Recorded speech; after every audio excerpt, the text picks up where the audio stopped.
Guys, what we're going to do first is we're going to head down past the inlet here towards the, oh, they missed us again, towards the lighthouse, and then we're going to head towards downtown. So we'll talk about some of the history when we get closer to downtown. But if you take a look to the left up here, up at the very end, you see that last house where all the sand is, and there's their dock is not even in the water. Well, in 2016, when Hurricane Matthew came through, a lot of the sand that was in the inlet was washed out and brought along the side here, so they actually haven't had their dock in the water for months since 2016. And if you look straight ahead a little bit to the left, about 11 o'clock, way up there, you'll see a green buoy. And you guys are welcome to stand up too, if you need to. The green buoy, the sand, the beach used to go almost all the way out to that green buoy. So the end here is called Porpoise Point, it's still part of Vilano Beach. And just past it is the inlet that goes directly out to the Atlantic Ocean. Straight ahead, that area where you see where there's no buildings, that's Anastasia State Park. You can actually walk all the way to the left. If you get up here, you'll see it's nice white sandy beach. The entrance is down by the lighthouse. You can drive a car to a certain spot, and then it's about a 4-mile walk to the very end. They don't allow any motorized vehicles anymore out there. The lighthouse open? The lighthouse is not open. No, I'm afraid there's very little that's probably open right now.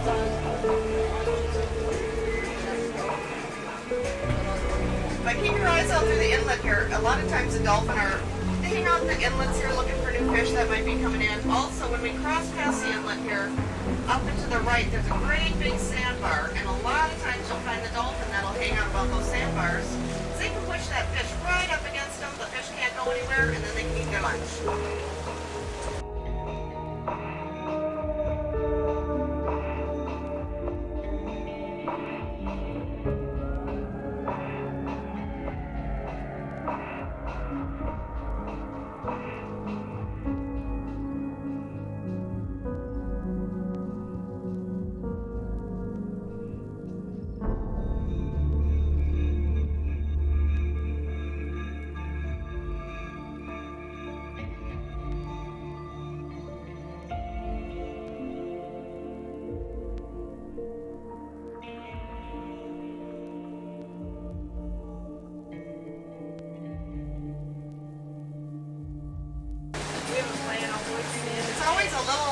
Rockier, if you will, right through the inlet here because there's water coming from 4 different directions.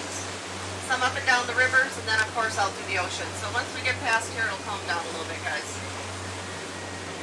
One of the names of the river, the area between Salt Rock. Savannah will know better.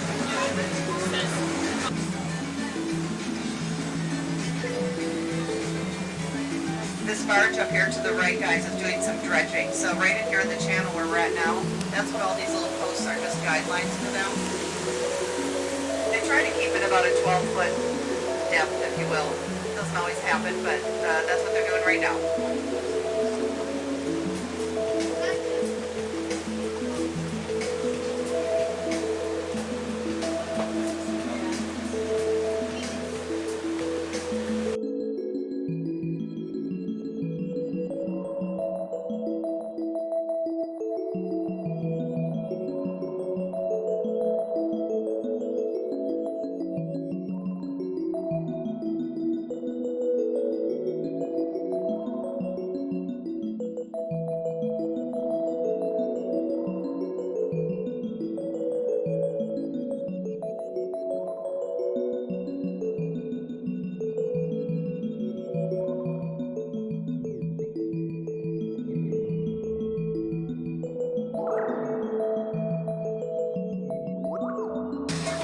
We did see some dolphins straight ahead, guys, so we're going to see how close we can get. Legally, you can only get about 50 feet.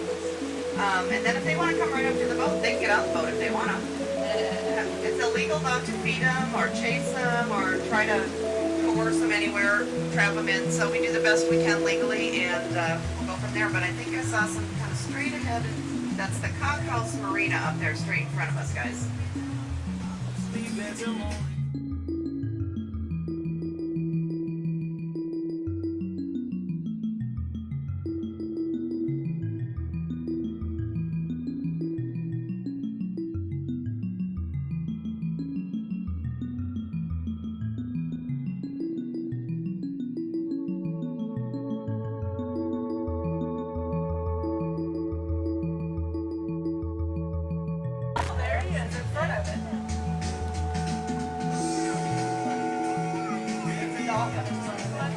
I can see it with glasses.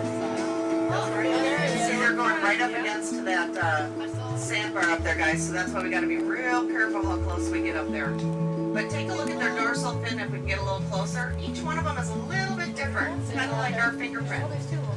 That way the biologists can identify them in case they have to rehabilitate one, take them out, and then send them back to their family.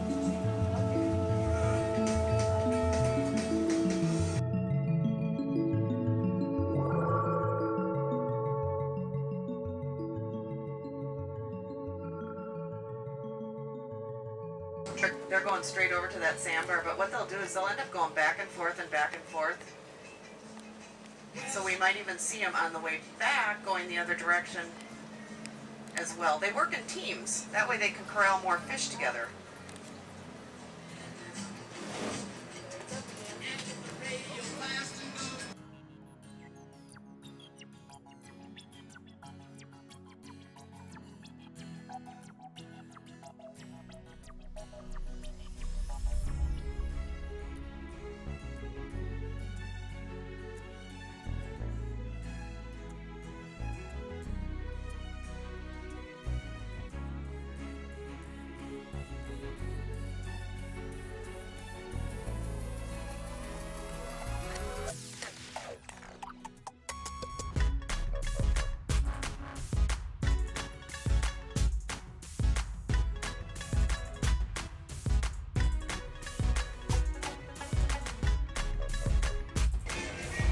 Probably see them too after we go towards the lighthouse. We come back this way. We still have to go around this sandbar to get to the downtown area. So keep your eyes out too in front of the dock, these dock areas in front of us, because they like to swim in between them as well.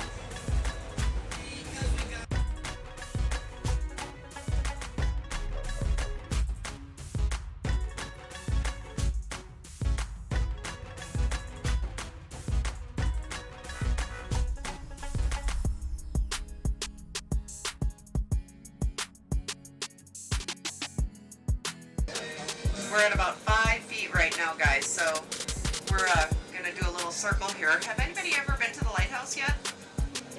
Did you climb to the top? Oh, 219 steps. It's actually the third lighthouse that's been built in that area. The first lighthouse was made of wood, and then they had put an oil lamp on the top. So what do you think happened to that one? Burned down, that's right. The second one they built out of coquina. If you're familiar with coquina, we'll talk a little bit more about that later, but the second one built of coquina was actually washed away in a big storm. And this one's been here since the 1870s. It is the only lighthouse you're going to see that's got that black and white candy stripe and the red top. They refer to that as their day mark. And at night, I'm sorry? In Florida? Everywhere. Because I see, oh really? Because I had lighthouses black and white, red all over. I mean, bunch of them. Yeah, they're all going to be a little bit different. Yeah, they're all. Yeah, and then at nighttime, each lighthouse has its own flash pattern as well. This particular one will circle around every 30 seconds.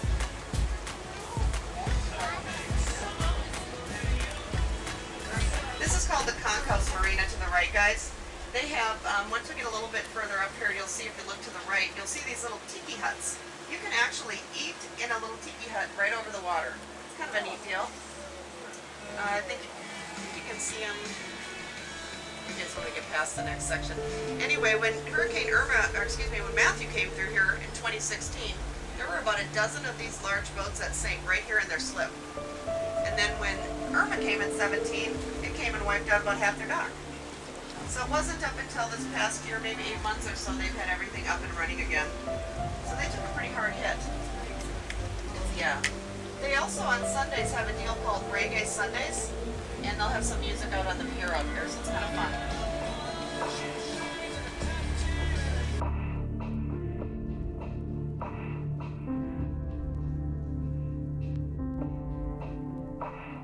If you take a quick right look now, right past this little dock, you'll see those tiki huts I was talking about to the right.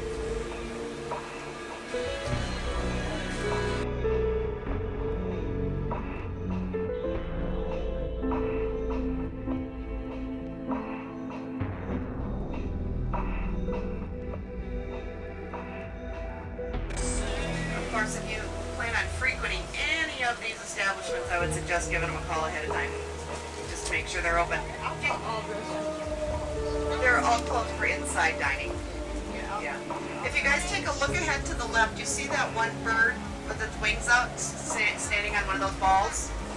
Well, first of all, that's called a mooring ball. So if any boat wants to tie up to one, they can do it for about 25 bucks a day. That particular bird is called a double-crested cormorant. And when you see them with their wings up like that, they're actually drying them out because they don't have the same oil on their feathers that some of the other birds or ducks do. So they have to dry it off before they try to fly, or they actually go drown.